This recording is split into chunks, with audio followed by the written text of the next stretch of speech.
और ये है दुर्गा मंडा, जहाँ दशहरा के समय माँ दुर्गा की प्रतिमा बनती है। और यहाँ पर मेला लगा करता था, आजकल नहीं लगता, लेकिन पहले मेला लगा करता था। और ये तालाब जहाँ मूर्ति विसर्जित होती थी, अभी भी होती है। अभी बहुत कुछ इधर बन गया है, पहले ये सब कुछ बना हुआ नहीं था। ये पुराना गढ़ है जो अपने जीर्ण शीर्ण हालत में है। यहीं के जमींदार थे जिनका ये पुराना गढ़ जीर्ण शीर्ण हालत में दिखाई दे रहा है। हम लोग बचपन में दशहरा के समय में रामलीला आदि किया करते थे, नाटक खेला करते थे। और ये है ठाकुरबाड़ी, ये भी जीर्ण शीर्ण हालत में। यहाँ पर मेरे चाचा रामायण की कथा कहा करते थे और मैं बचपन में उनके साथ बैठकर कोरस किया करता था। इसकी भी स्थिति बहुत जीर्ण शीर्ण हो गई है। इसके अंदर की मूर्तियाँ सब चोरी हो चुकी हैं। ये अपना गांव का दृश्य। और ये है कोठवा पहाड़ी, उमा मनसा का जो पहाड़ है उसके पीछे है। और यहाँ से भी ये महावीर पहाड़ जहाँ विंध्यवासिनी है स्पष्ट दिख रही हैं। इस कोठवा पहाड़ी पर जो राजा राज करते थे, पहले यहीं पर पुराना किला था। उसके बाद फिर जो आगे में दिखाया वो किला बना। अब तो वो भी ध्वस्त हो चुका है। इस पहाड़ी पर भी चढ़ने पर वहाँ पर पुराना किला का कुछ अवशेष दिखाई देता है। ये पूरा ग्रामीण दृश्य मैं दिखा रहा हूँ। इस तरह के रोड पहले नहीं हुआ करते थे मैं जब छोटा था। अभी बहुत कुछ विकसित हो चुका है। केवल मिट्टी के घर हुआ करते थे, जबकि अब अधिकतर ईंटे के मकान हैं। भी मेरा ही है, लेकिन खेती शायद इस बार नहीं हुआ है, ऐसे ही परती रह गया। और ये कटहल का पेड़ भी अपना ही है, इस पर कुछ कटहल लगे हुए हैं। और इस कटहल के बारे में बता दूं, यह पेड़ बहुत पहले ही सूखने के कगार पर था। लेकिन उस समय मैंने इसी पेड़ के चारों ओर एक मरा हुआ सांप बहुत मोटा को इसके जड़ के पास खोदकर मैंने लगाया था।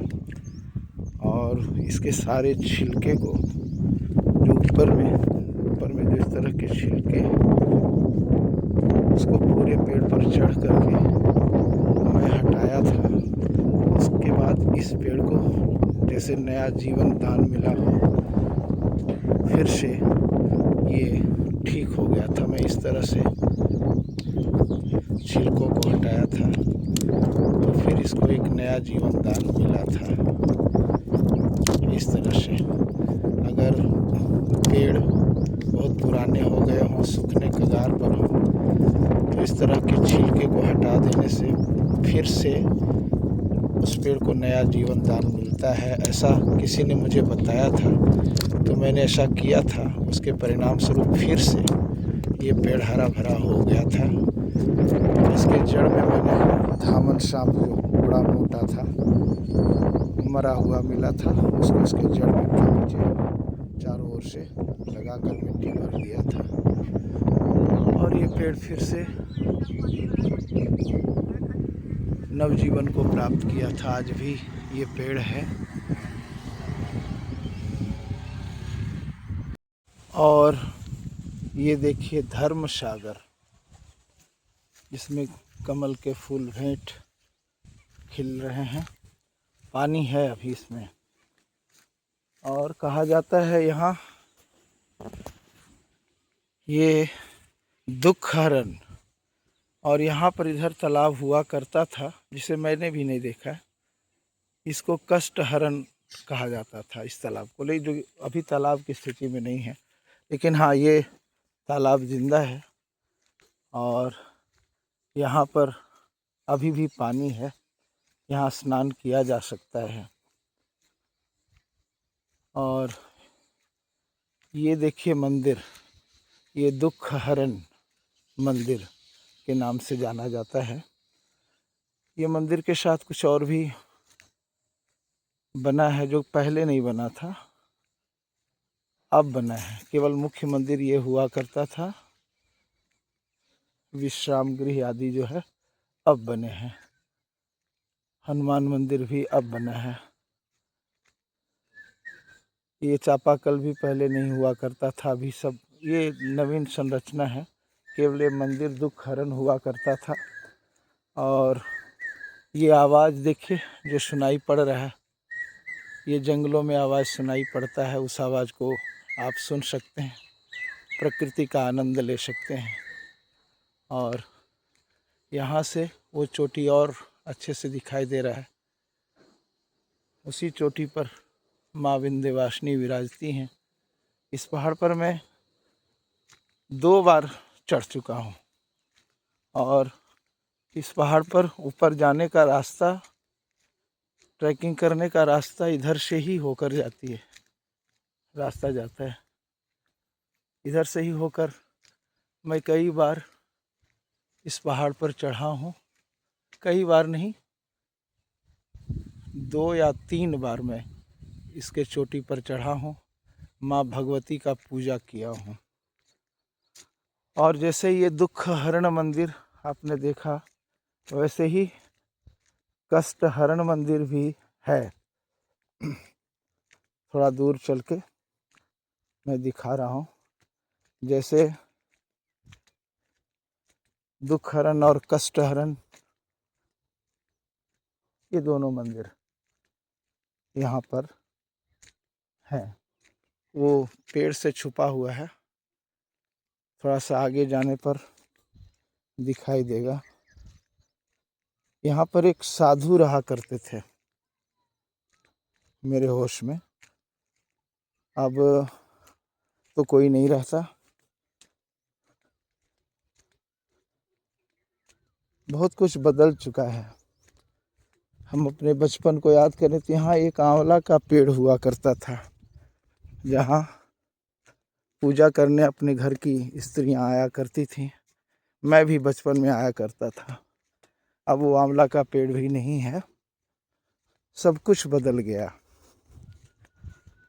आज का ग्राम्य जीवन भी वो नहीं है जो हमने जिया। अब बहुत कुछ सुख सुविधाएं हो चुकी हैं।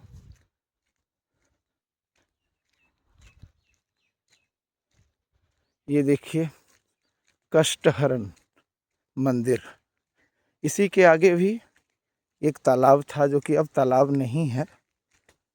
ये मंदिर काफ़ी पुराना है। शिवरात्रि आदि के अवसर पर अभी भी होता होगा, उस समय भी विशेष पूजा अर्चना होती थी और हम लोग रात में आया करते थे। ये मंदिर काफ़ी पुराना है। वैसे कहा जाता है कि सबसे पहले जो राजे रजवाड़े थे, उनका किला इन पर्वतों में हुआ करता था, इन पहाड़ियों में। यहाँ से फिर आगे वो कोठवा पहाड़ी, उसके बाद फिर जो मैं अपने गांव में दिखाया वो गढ़ हुआ। यानी ध्वस्त होता गया और नए नए जगह पर ये राजे रजवाड़े अपनी किला को स्थापित करते गए। थोड़ा मंदिर के गर्भगृह में मैं जाता हूँ और आपको भी भगवान का दर्शन करवाता हूँ। बचपन में इन सब जगहों में मैं आता रहा हूँ। ये देखिए भोलेनाथ विराजमान हैं। हर हर भोले, हर हर भोले, जय शिव शंकर। ये कष्ट हरण, ये बाबा कष्ट को हरण करने वाले हैं। प्रभु सभी के कष्ट को दूर करें। हर हर महादेव।